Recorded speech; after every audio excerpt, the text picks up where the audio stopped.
السلام عليكم بنات، مرحبا بكم في فيديو جديد في قناتكم سهل وليد. عواشر مباركة ان شاء الله يدخل عليكم هذا الشهر الفضيل بالصحة والسلامة يا ربي وكل ما تمنيتو.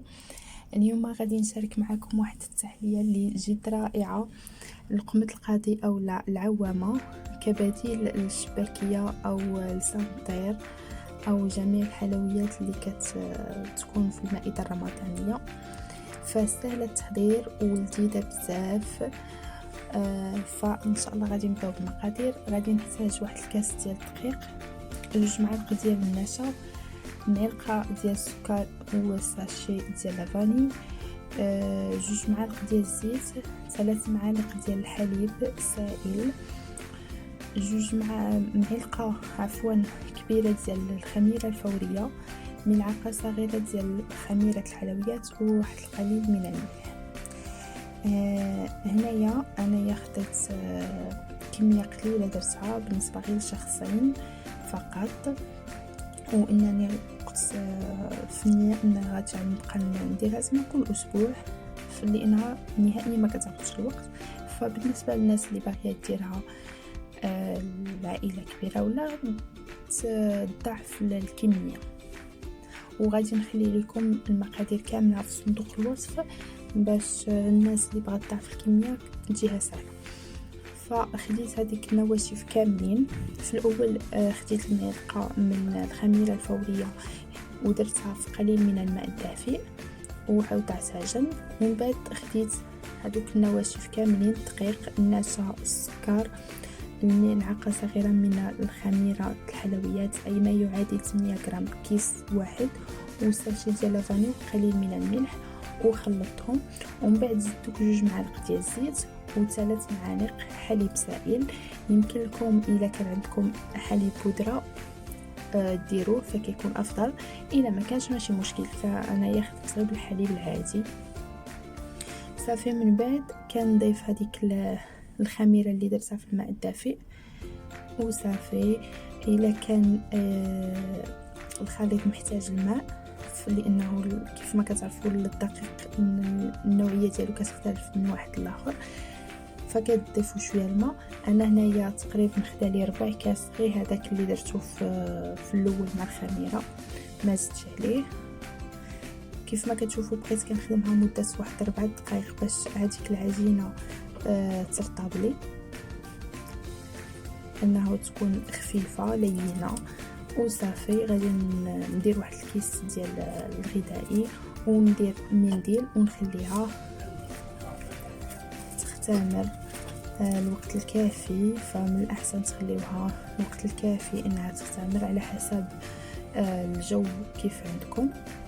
في هذه الاثناء غادي نخدم السيرو اولا القطر اللي غادي نصاوب فيه هذيك العوامه. هنايا خديت كاس ديال السكر ونصف كاس ديال الماء. فتقريبا هذا هو السيرو المعتمد عندي في جميع الحلويات اللي كنديرهم لكي يطلبوا السيرو، انه الماء كيكون نصف الكميه ديال السكر. وهنايا ضفت 3 الحبات ديال الهيل وغادي نبقى نخلط مزيان هذاك السكر حتى كيذوب على نار مهيله باش يطيب على خاطرو ما يتحرقش. كنبقى نخلط مزيان حتى السكر يذوب في الماء.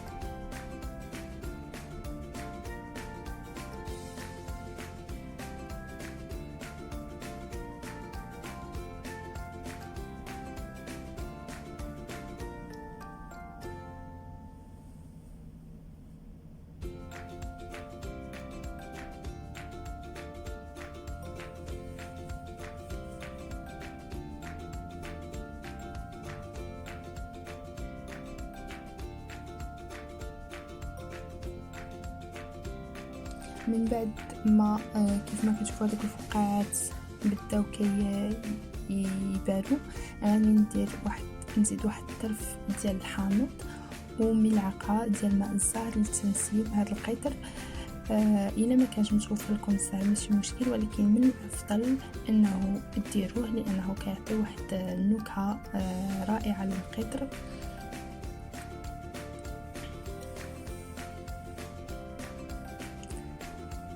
فكيف ما كتشوفوا هذا كديروا اخر لمسه اللي كديروها وصافي. غادي نخلطوا غير واحد شويه وغادي نزولوا نحطوه في شي عجبانيه اللي يبرد لي تماما. فالقطر ضروري ملي تجيو تستعملوه يكون بارد، ما يكونش ساخن ابدا، باش ما تشرب لكمش هذيك الحلوى انها تشرب لكم بزاف الحلاوه.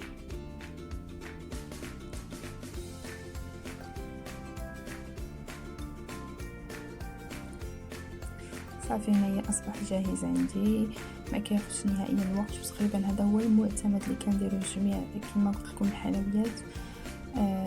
فرائع كيجي. فوالا انا غادي نخليه هنايا نوضعو جانبا يبرد، وغادي نرجع للعجين ديالي من بعد ما اختمر. خليته المده الكافيه كيف ما كتشوفوا هو ضاعف الحجم ديالو. غادي نفرغ منه الهواء وغادي ناخذ واحد المعلقه ديال الزيت ندهن بها يدي ونخدم العجين. فهنايا المقطع كان تقطع لي، فدرت شويه ديال الزيت في يدي وجمعت العجين كما كتشوفوا، وغادي نوضعوه في واحد الكيس غذائي، او لا تقدروا ديروا غير كيس عادي تغسلوه غير تغسلوه مزيان وتنشفوه، او لا كذلك جاي بحال هواني فكيكون افضل. كاين كذلك اللي كيستعمل قنينه، يعني كتاخدي واحد القريعه صغيره وكتغسليها وتنشفيها مزيان، وكتاخدي ديك الغلاقه كديري لها واحد الثقب من الفوق. في ديك الغلاقه كديري لها واحد الثقب اللي كيكون دائري، وكتدخلي العجين وكتسدي ديك القرعه وكتخدمي حتى هذيك فكره مزيانه. المهم كل واحد شنو كيرتاح. انا هذه كتريحني وكتجيني عمليه، يعني في الساعه ما كتاخذش نهائيا الوقت.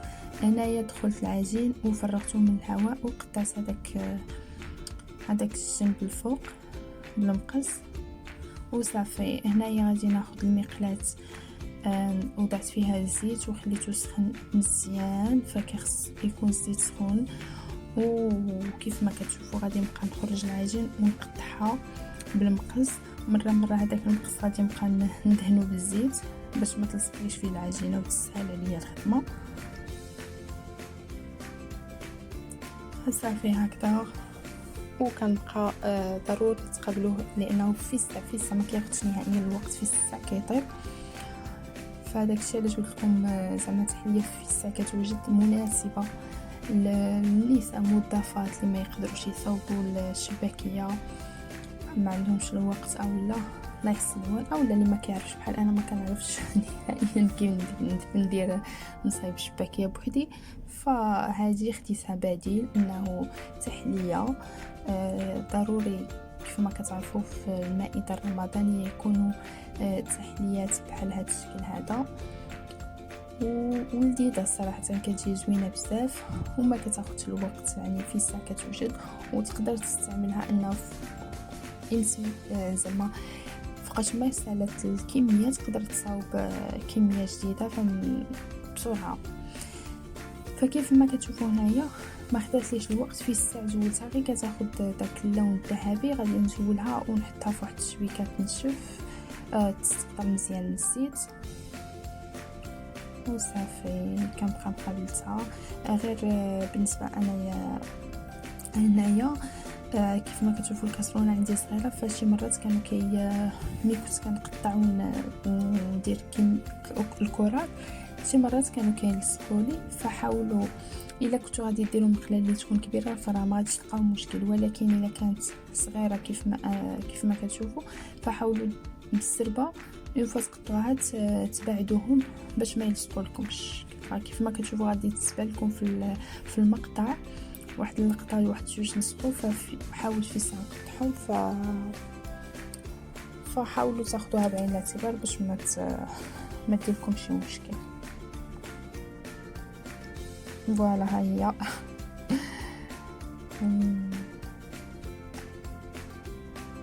صافي. غادي نستمر في العجين كامل حتى كنساليه كله.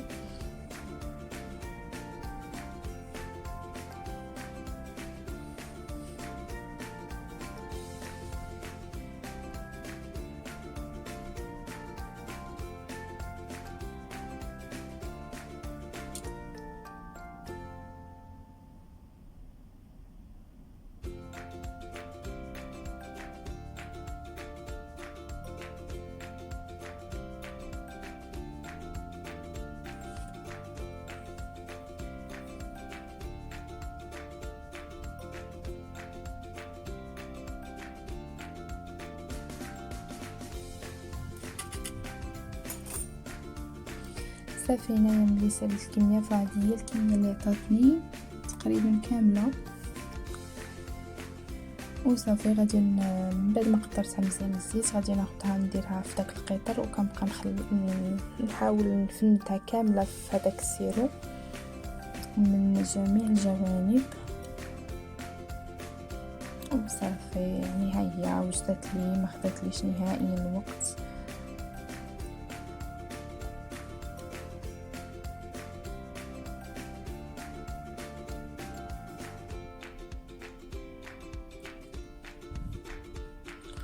غادي نرجع نقطره في دوك على ديك الشبكه باش يستقطروا مزيان من السيرو.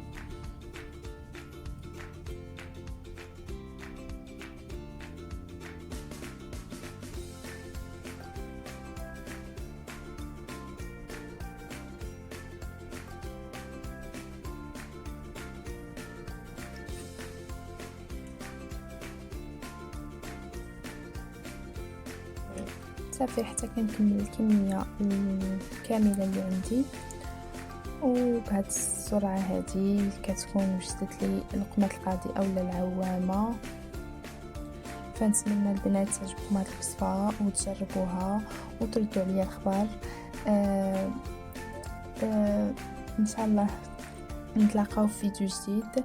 كيف ما كتشوفوا هنايا رجعت درت القطر، كاين اللي كيزوقها بالفوق بقليل من اللوز بودره او الفستق كذلك.